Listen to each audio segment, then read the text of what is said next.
हाँ बच्चों, आज फिर एक नए वीडियो के साथ, नए टॉपिक के साथ आप लोग फिर से एक नई क्लास में आप लोगों का स्वागत है। और विगत दिनों में जो आप लोगों का प्रेम स्नेह मिल रहा है, मैं तो एक छोटा सा काम कर रहा हूँ, वो मेरा एक कर्तव्य है। मैं अपने कर्तव्य को कर रहा हूँ, लेकिन आप लोगों का जो स्नेह और प्रेम मिल रहा है उसको देख कर के वास्तव में मैं गदगद हूँ और मुझे दुगनी ताकत करने से कोई अब नहीं रोक सकता है।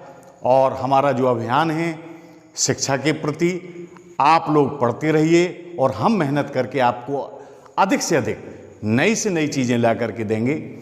और इसी क्रम में आज एक नए टॉपिक के साथ हम चलते हैं। आज का एक नया टॉपिक है वर्ग एवं वर्गमूल, स्क्वायर एंड रूट, संख्याओं का वर्ग एवं वर्गमूल। बिल्कुल छोटे से लेकर के हम चलते हैं और लगभग प्रयास करेंगे कि इसी वीडियो में हम वर्ग एवं वर्गमूल का पूरा चैप्टर आप लोगों को दे दें। इसीलिए आप लोग ध्यान से देखते रहिए, सुनते रहिए, लिखते रहिए और थोड़ा सा हम स्पीड से चलेंगे, क्योंकि एक ही वीडियो में हम इस टॉपिक को पूरा करना चाहते हैं। देखिए, वर्ग, वैसे आप लोग इसके पहले पढ़ चुके हैं, स्क्वायर के बारे में जानते हैं।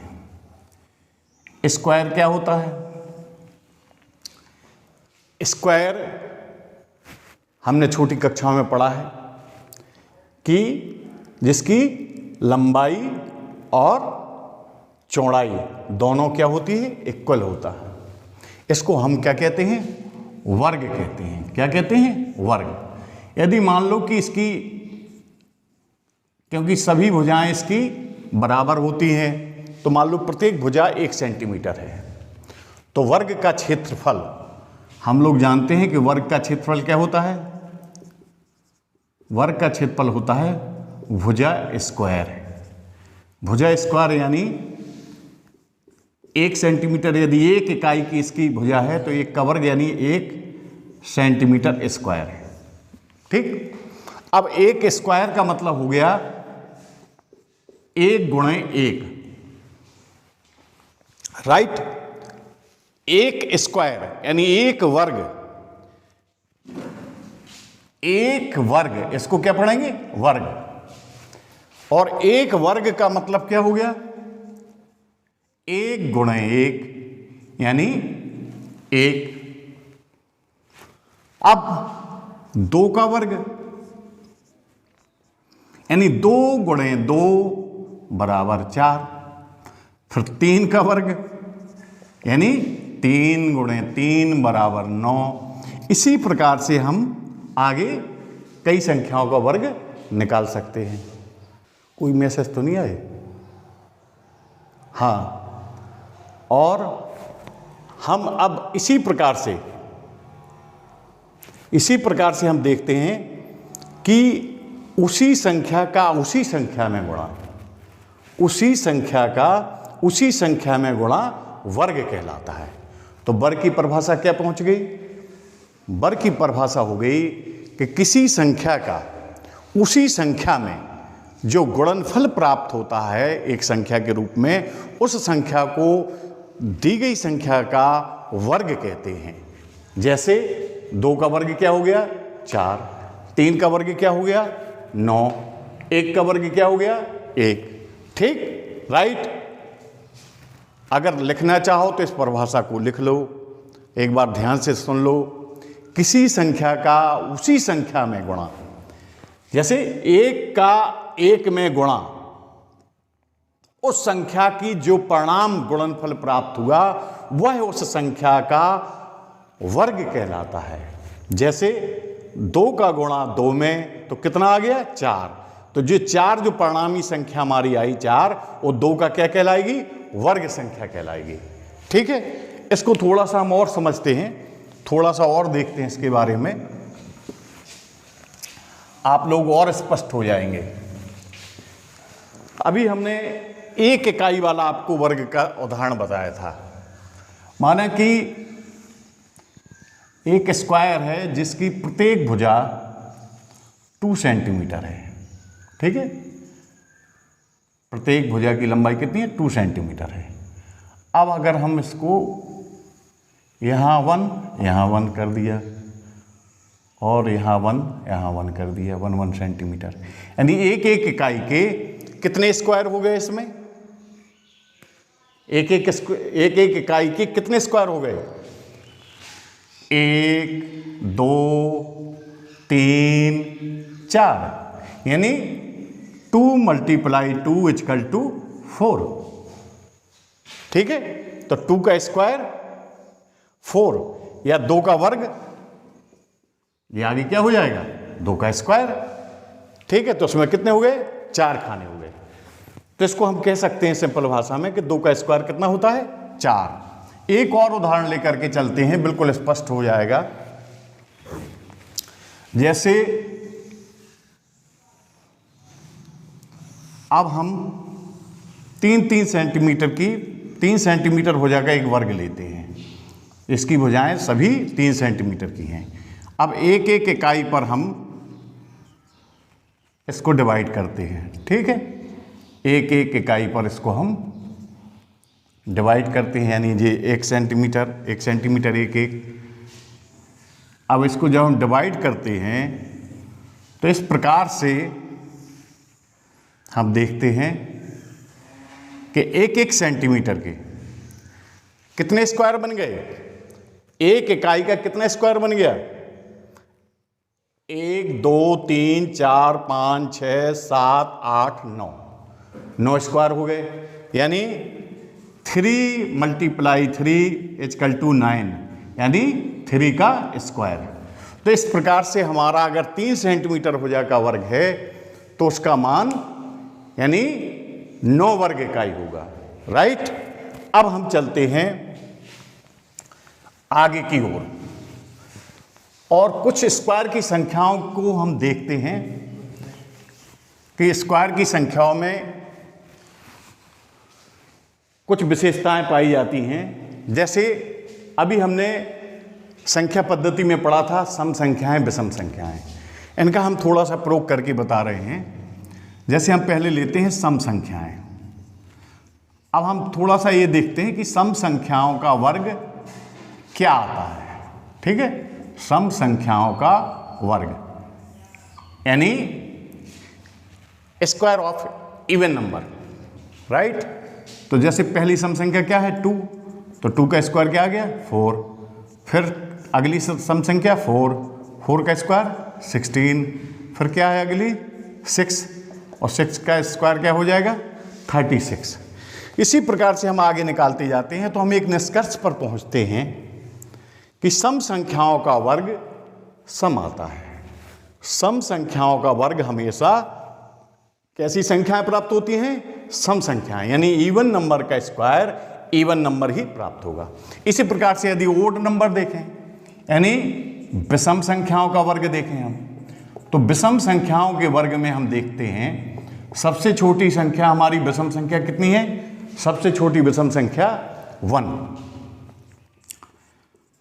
फिर 3, फिर 5। इनके स्क्वायर देखते हैं तो 1 का स्क्वायर 1 × 1 यानी 1।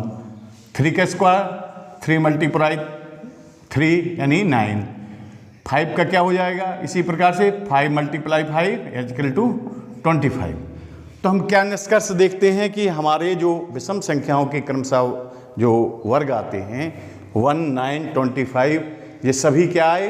ये सभी जो है विषम संख्याएं ही प्राप्त होती हैं और सम संख्याओं के वर्ग हमेशा सम संख्या प्राप्त होती हैं, ठीक है। क्लियर है ना इसमें? तो हम एक नियम पर पहुंचते हैं, इसको लिखना चाहो लिख लो। कुछ चीज़ें क्या होती हैं कि एकदम से कहीं कहीं किसी छोटे से एग्जाम में भी पूछ लिया जाता है और बड़े से बड़े एग्जाम में भी पूछ लिया जाता है, हम लोग भ्रमित हो जाते हैं। तो अब इस निष्कर्ष को आप लोग लिखना चाहो। पहला निष्कर्ष है कि सम संख्याओं का वर्ग हमेशा सम संख्याएं ही होता है। दूसरा निष्कर्ष लिख लो, विषम संख्याओं का वर्ग हमेशा विषम संख्या होता है। ठीक, राइट। अब हम चलते हैं आगे। अब हम देखते हैं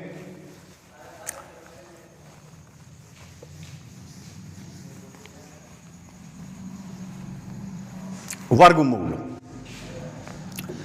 अभी आप लोगों ने स्क्वायर पूरा समझ लिया। स्क्वायर के बाद अब हम देखते हैं वर्गमूल। वर्गमूल क्या है? जैसे 2 का वर्ग कितना हो गया? 4। किसी संख्या का उसी संख्या में गुणनफल जो प्राप्त होता है वो वर्ग हो गया। यानी ये कैसे प्राप्त हुआ? 2 × 2 = 4। ठीक है। अब किसी संख्या का वर्गमूल वह संख्या है जो संख्या स्वयं के गुणनफल से हमें प्राप्त होता है। यानी उसी संख्या में जो गुणनफल हमने करके, यानी इसका बिल्कुल व्युत्क्रम हो गया। यानी ऐसा हो गया, ये हो गया वर्ग, ये 2 का क्या हो गया? जैसे एक उदाहरण हम लेकर के थोड़ा सा इसको बता रहे हैं समझा के। जैसे 2 का स्क्वायर, यानी 2 × 2 = हो गया 4। ठीक है। किसका स्क्वायर? 2 का। 2 का स्क्वायर कितना आ गया? 4। अब 4 का वर्गमूल को हम इस चिन्ह से प्रदर्शित करते हैं। अब 4 का वर्गमूल क्या हो जाएगा? 2। जिस संख्या का स्क्वायर वह संख्या है, उस संख्या का वर्गमूल वह संख्या होगी। यानी दोनों एक दूसरे के व्युत्क्रम आ गए। तो इस संख्या को हम 4 का वर्गमूल कहेंगे। यानी 2 का वर्ग यदि 4 है तो 4 का वर्गमूल कितना होगा? 2 होगा। ठीक है।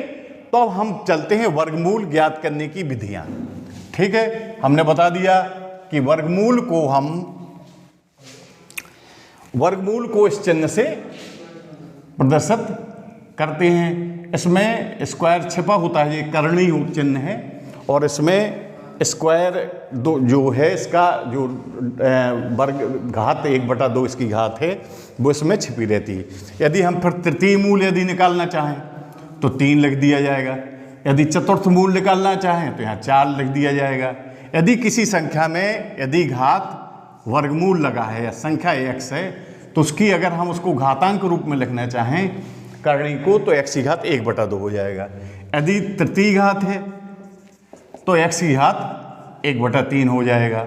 ठीक है। तो इसका हमने करणी को घातांक से जोड़ने का प्रयास किया। इसको हम विस्तार से करणी वाली चैप्टर में आप लोगों को बताएंगे। अभी हमें ले चलते हैं हम आपको वर्गमूल ज्ञात करने की विधियां, यानी वर्गमूल हम कैसे ज्ञात करते हैं इसकी विधियां हम लेकर के चलते हैं। तो वर्गमूल ज्ञात करने की पहली विधि है अभाज्य गुणनखंड विधि। अभाज्य गुणनखंड विधि।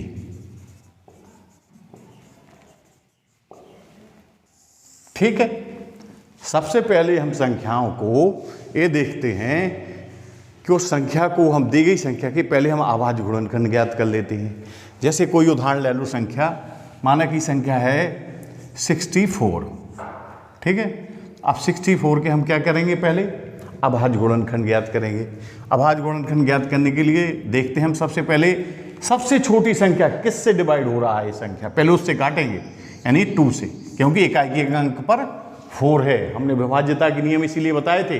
अब सभी नियम जितने भी हमने कैलकुलेशन को हमने बताया था शीघ्र करने के लिए, स्पीड बढ़ाने के लिए मैथ में हमने जो विभाज्यता के नियम बताए थे, अब बहुत उनका उपयोग होगा हर जगह। ठीक है। जैसे 2 का हमने दिया तो यहाँ क्या आ गया? 32। फिर 2 का भाग दिया इसमें तो 32 में दिया तो 16 हो गया। फिर 2 से डिवाइड किया तो कितना आ गया?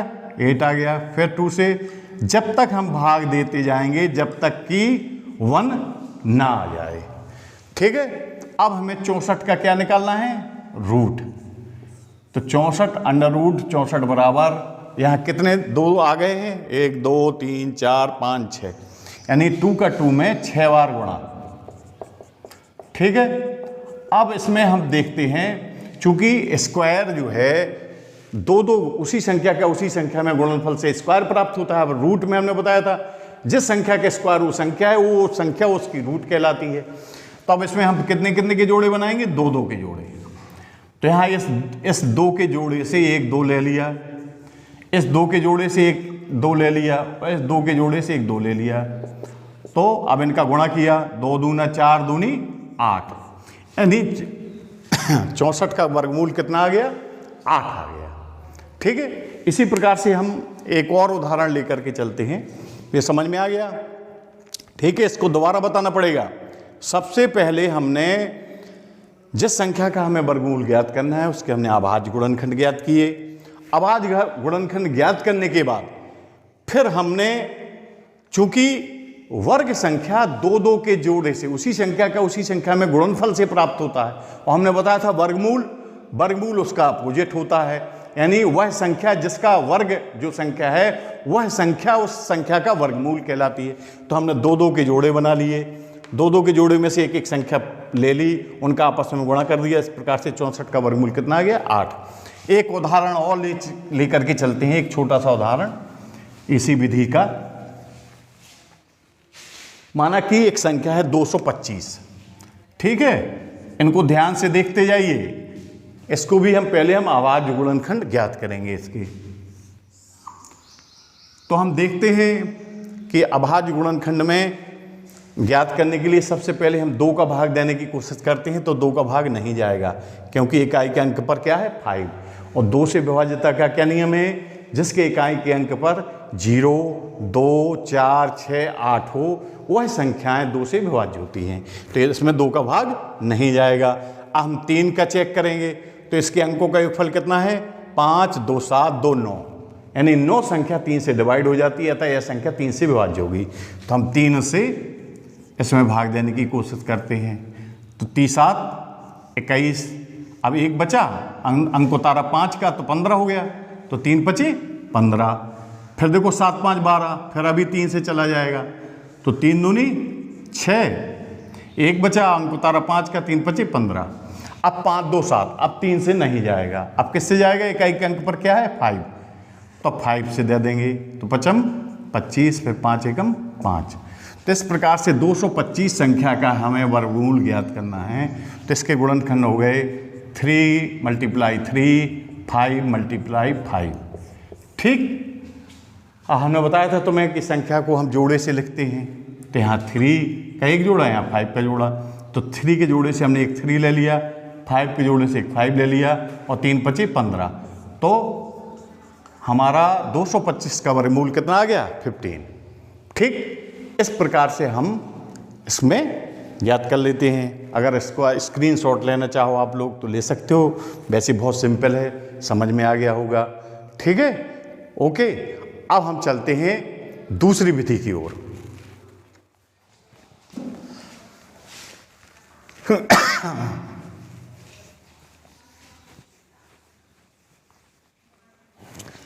अब इसकी गुणनखंड की जो दूसरी विधि है वो इसकी है भाग विधि। अधिकतर हम क्या होता है कि छोटी संख्याओं को तो हम आसानी से अभाज्य गुणनखंड विधि से निकाल लेते हैं। ठीक है, अभाज्य गुणनखंड प्राप्त कर लिए, फिर उसके जोड़े बना के निकाल लिए। लेकिन जब ज़्यादा बड़ी संख्याएं होती हैं या दशमलवांक संख्याएं होती हैं जो पूर्णांक में नहीं होती हैं, उन संख्याओं को ज्ञात करने के लिए भाग विधि सबसे बेस्ट विधि है। इसमें चाहे जितनी बड़ी संख्या हो, हम इसका वर्गमूल इस विधि द्वारा ज्ञात कर सकते हैं। तो इस विधि को बहुत अच्छी तरह देखना है। अब हम इसको इतना बढ़िया समझाएंगे आपको कि आप बिल्कुल एक एक टॉपिक, माना कि हम एक संख्या का वर्गमूल निकालना है। एक संख्या है कोई 9, इसका हमें वर्गमूल निकालना है। किस विधि से, भाग विधि से। तो हम सबसे पहले, जैसे हम जब भाग देते हैं तो भाग देने में हम पहाड़ा पढ़ते हैं।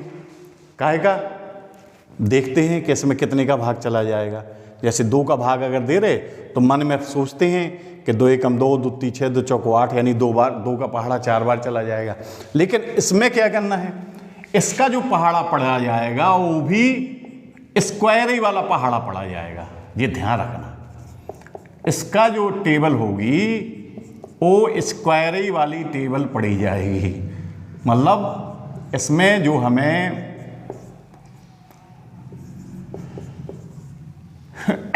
जैसे 1 गुणे 1 2 गुणे 2 4, 2 का स्क्वायर 4, 3 का स्क्वायर 9, 4 का स्क्वायर 16, 5 का स्क्वायर 25, 6 का स्क्वायर 36, 7 का स्क्वायर 49, 8 का स्क्वायर 64। इसी प्रकार से वैसे भी तुम लोगों को हमने कहा था कि 25 तक के स्क्वायर याद कर लेना, याद कर लिए ना। अभी हम पूछेंगे, देखो तुम लोगों को फ़ोन लगा करके, ठीक है। 1 से 25 तक के स्क्वायर और 125 तक के क्यूब, जब हमने विभाज्यता के नियम आप लोगों को बताए थे तब हमने कहा था कि याद कर लेना। अब देखो वही संख्या है यहाँ पर, तो इसमें पढ़ेंगे कैसे। चूंकि नंबर 1 अंक की संख्या है तो इसमें हमें कोई ज़्यादा सोचना नहीं है, 1 अंक की संख्या है। इसका हमें भाग विधि से वर्गमूल ज्ञात करना है। बहुत छोटा उदाहरण लेकर के चलते हैं और बहुत अच्छी तरह हम समझा के चलते हैं। अगर किसी को वर्गमूल नहीं आता है और आज की अगर क्लास ये पढ़ लेगा तो ये गारंटी है कि वो वर्गमूल की सभी पूरा टॉपिक वर्गमूल का उसका क्लियर हो जाएगा और ज़िंदगी में कभी वो भूलेगा नहीं, ठीक। तो देखो इसको हम कैसे पढ़ते हैं। 1 एकम 1, फिर 2 दूना 4, 3 तिरका 9, ठीक। पहले हम 1 एकम 1 करके देखा तो वो तो बहुत छोटी संख्या आ रही। फिर 2 दूना, क्योंकि हमें जो संख्या यहाँ लिखेंगे वही संख्या हम यहाँ पर लिखेंगे। तो देखो अगर हमने 1 गुणा 1 लिखा तो 1 आ रहा है, बहुत छोटी संख्या आ रही है, तो हमने इसको अलग कर दिया। फिर 2 दूना 4 लिखा तो 4 भी नहीं सही आ रही है, छोटी संख्या आ रही। हम जब तक देखते जाएंगे जब तक उससे बड़ी संख्या ना हो जाए। तो जैसे 3 तिरका 3 3 जा 9, अब 9 पूरा आ गया। अगर ये भी संख्या छोटी आती तो हम 4 4 जा 16, ज़्यादा बड़ी संख्या हो जाती। तो हम इस प्रकार से देखते हैं। तो ये संख्या होगी हमारी इसकी कि 9 का वर्गमूल कितना आ गया, 3 आंसर हो गया। ये एक संख्या को भाग विधि से एक संख्या का वर्गमूल ज्ञात करना है, ठीक है। अब देखिए भाग विधि से 2 संख्या का वर्गमूल ज्ञात करना है, 2 अंकों की संख्या। 2 अंकों की कोई भी संख्या का उदाहरण ले लीजिए। अच्छा, कौन सी संख्या ले लें? 2 अंकों की कोई संख्या आप लोग बताइए। माना कि हमने ले लिया 49। तो इसमें एक बात ध्यान रखना कि अगर एक संख्या अकेली है तो उसको हम भाग में क्या करते हैं, जब जो साधारण भाग होता है, जैसे अगर 49 में हम 2 का भाग लेते तो साधारण जो भाग होता है उसमें हम पहला अंक लेते हैं, ठीक है, फिर दूसरा अंक उतारते हैं, ठीक है, फिर इस प्रकार से इस प्रकार से हम भाग देते हैं।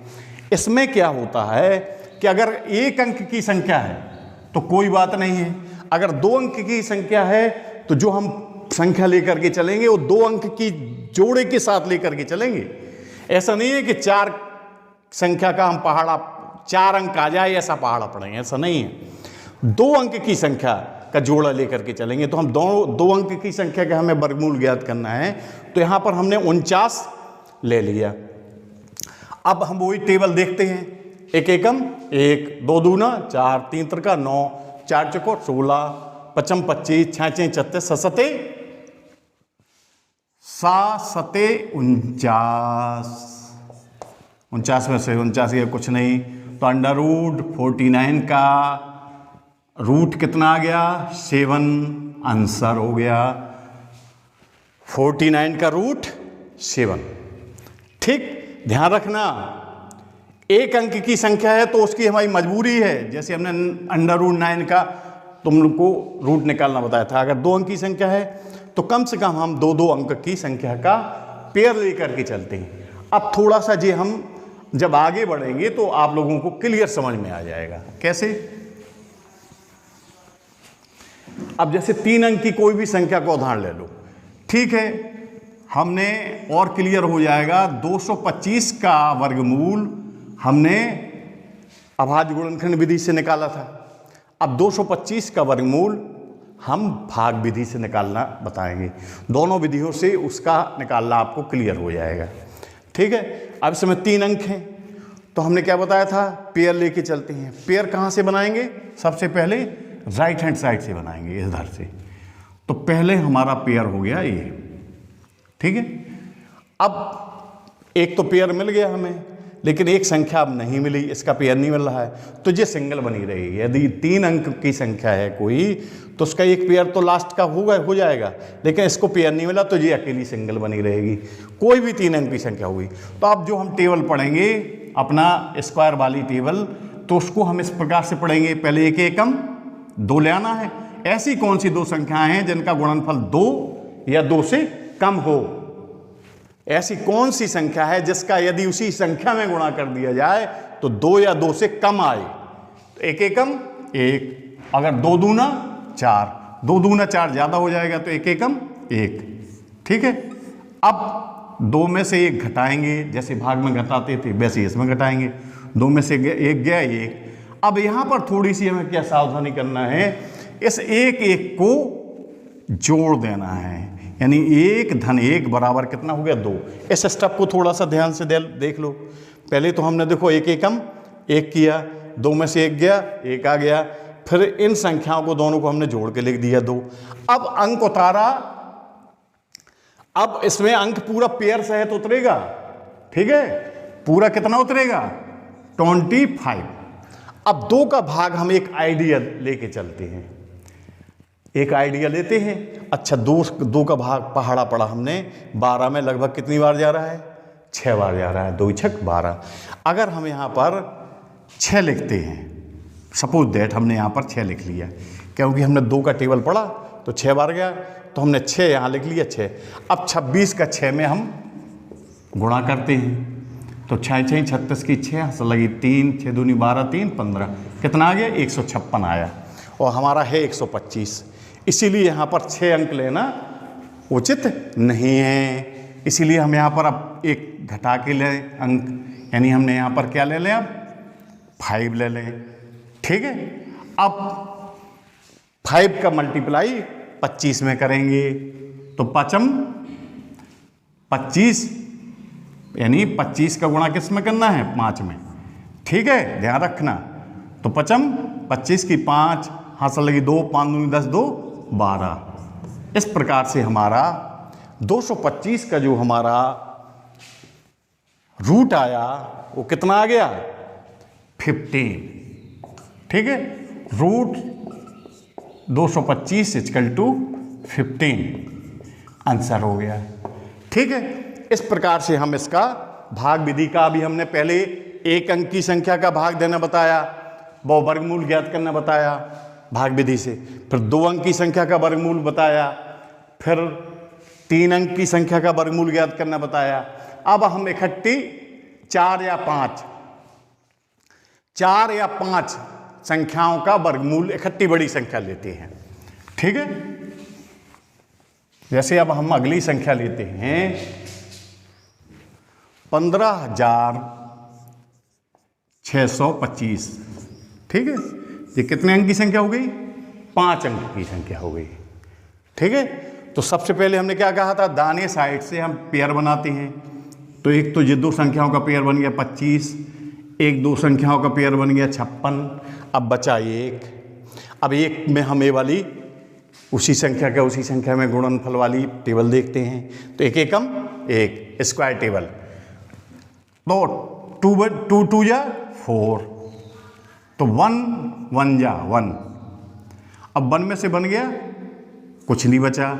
लेकिन यहाँ पर हमने क्या कहा था कि इन दोनों को हम जोड़ देते हैं, तो यहाँ 0 भी लिख सकते हैं और नहीं तो कुछ भी ना लिखें। अब अंक उतारे, कितना उतारा, जोड़ा से उतारेंगे 56।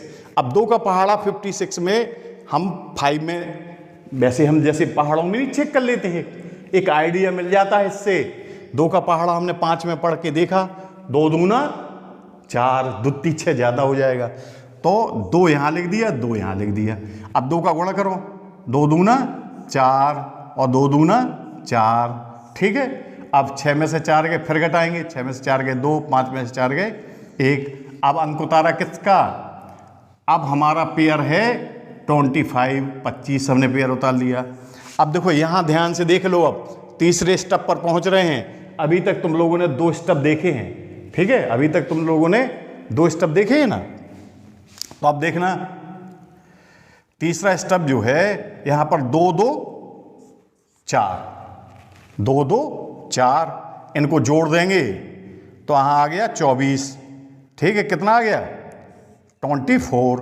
अब 24 का पहाड़ा हम 122 में पढ़ के देखते हैं, तो लगभग 24 पंचे 120, तो यहां हमने 5 लिख दिया और यहाँ 5। इससे एक आइडिया मिल जाता है, मिल गया ना, एक आइडिया मिल जाता है। 24 पंचे 120, हमने एक आइडिया ले लिया। अब 5 का मल्टीप्लाई इसमें करो, तो पहला 5 का 5 में हुआ 55, 25 की 5 चलेगी 2, 5 को 20, 2 22, 5 10 2 12, ठीक है। तो इस प्रकार से हमने 1225, अब कुछ भी नहीं बचा है शेष, तो पूरा पूरा वर्गमूल इसका निकल आया। तो 15,625 का वर्गमूल कितना हो गया? 125, 125, ठीक, राइट, समझ में आ गया।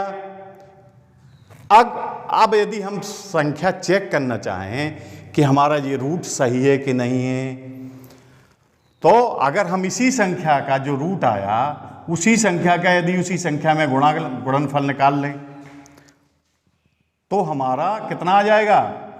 इतना ही आना चाहिए, 15,625। तो समझ लो कि हमारा रूट सही है। फिर तो परिभाषा ये कहती है कि उसी संख्या में गुणनफल ही वर्ग कहलाता है। और जिस संख्या, अगर वर्गमूल क्या है, जिस संख्या में गुणनफल है वह संख्या उसका वर्गमूल कहलाती है, ठीक। तो इस प्रकार से तुम्हारा ये पूरा क्लियर हो गया। इसका स्क्रीनशॉट लेना चाहो तो ले लो, ठीक। अब हम चलते हैं, अभी आप लोगों ने पूरी विधियां समझ ली हैं, अभाज्य गुणनखंड विधि को भी समझ लिया है और इसके बाद भाग विधि भी समझ ली। अब जैसे यदि परमेय संख्याएं हैं कोई, जैसे 64/225 है, इसका वर्गमूल निकालना है, तो परमेय संख्याओं के रूट निकालने के लिए कोई प्रॉब्लम नहीं है। पहले ऊपर की संख्या यानी ऊपर की संख्या का वर्गमूल निकाल लो, नीचे की वाली संख्या का निकाल लो, दोनों का रूट निकाल लो। निकाल भी चुके हो, 64 का कितना निकाला था? 8, 225 का कितना हो गया? 15, तो इसका आंसर कितना हो जाएगा? 8/15। तो यदि परमेय संख्याएं आती हैं तो उसका गुणनफल, ठीक है, उसका वर्गमूल हम सीधा सीधा निकाल सकते हैं। ऊपर की संख्या का निकालना है ना, नीचे की संख्या का निकालना है। अब थोड़ा सा हम तुम लोगों को ये बता दें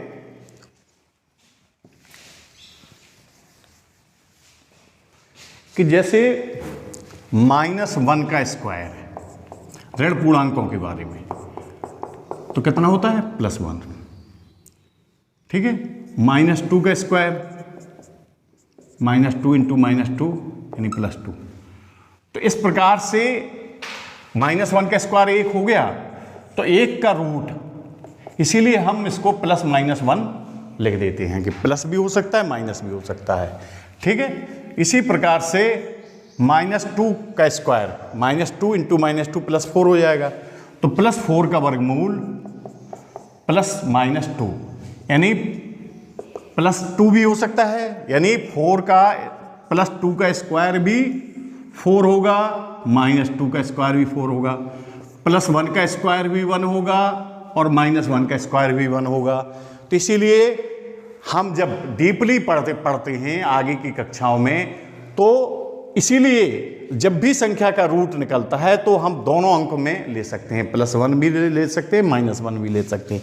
लेकिन यदि तुमसे कोई कहे कि -4 का रूट कितना होगा, -4 का रूट कितना होगा, तो ये संख्या आप नंबरिक तो आप लोगों के कोर्स में नहीं है, लेकिन हम थोड़ा सा बता दें कि इस संख्या को हम फिर इसका रूट नहीं निकाल सकते हैं, क्योंकि स्क्वायर हमेशा, माइनस संख्या का स्क्वायर हमेशा प्लस हो जाता है, तो माइनस का वर्गमूल हम नहीं निकाल सकते हैं।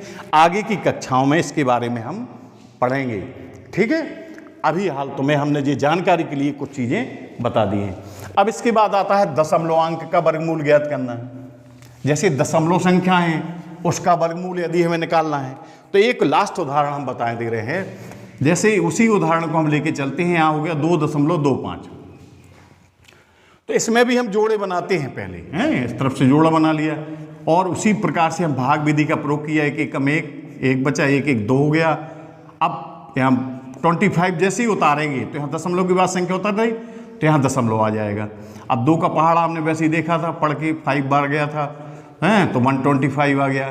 तो इसका स्क्वायर, इसका जो है रूट कितना आ गया 1.5, यानी √2.25 का रूट जो आया उसका मान वो आया 1.5 आंसर।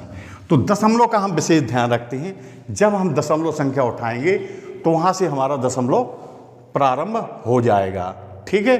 और जोड़े वैसे ही बनाना है, वैसे ही हल करना है इसको, ठीक है। इसको कर लोगे ना। अगर इसमें कुछ सवालों में तुमको कोई प्रॉब्लम आती है या फिर तुम्हें वर्गमूल में कोई भी प्रॉब्लम होती है, अब आपको पूरी एक्सरसाइज सॉल्व करना है। खास तौर से क्लास 8th में दूसरा चैप्टर ये वर्ग एवं वर्गमूल का दिया गया है। लेकिन इसके अलावा हम क्लास 4th से लेके 8th तक के बच्चे सभी इस प्रश्नावली को लगाएंगे। 4th, 5th, 6th, 7th वालों का ग्राफ ऊपर होगा। और हम तो कहते हैं कभी कभी कि 9th वाले भी कभी कभी भूल जाते हैं, खासतौर से वर्गमूल की भाग विधि को, तो वो भी इसको लगाना सीख लेंगे इस वीडियो में। तो इसी के साथ अपने जो है कर्तव्य पथ पर डटे रहिए। और ये भी देखिए कि देखो, जब भी आप कोई शुभ काम करेंगे, एक कहावत है ना, सुनी है कि शेर अपनी चाल चलता रहता है और कुत्ते भौंकते रहते हैं। तो कुत्तों के चक्कर में नहीं पड़ना है और हमें अपना कर्तव्य पूरा करना है। ये समाज है और इस समाज को हम अपने कर्तव्य से जवाब दें, ना कि कुत्तों के भौंकने से हम शेर अपनी चाल नहीं बदल देता है। ठीक, धन्यवाद। ओके, देखते रहिए। ओके, धन्यवाद।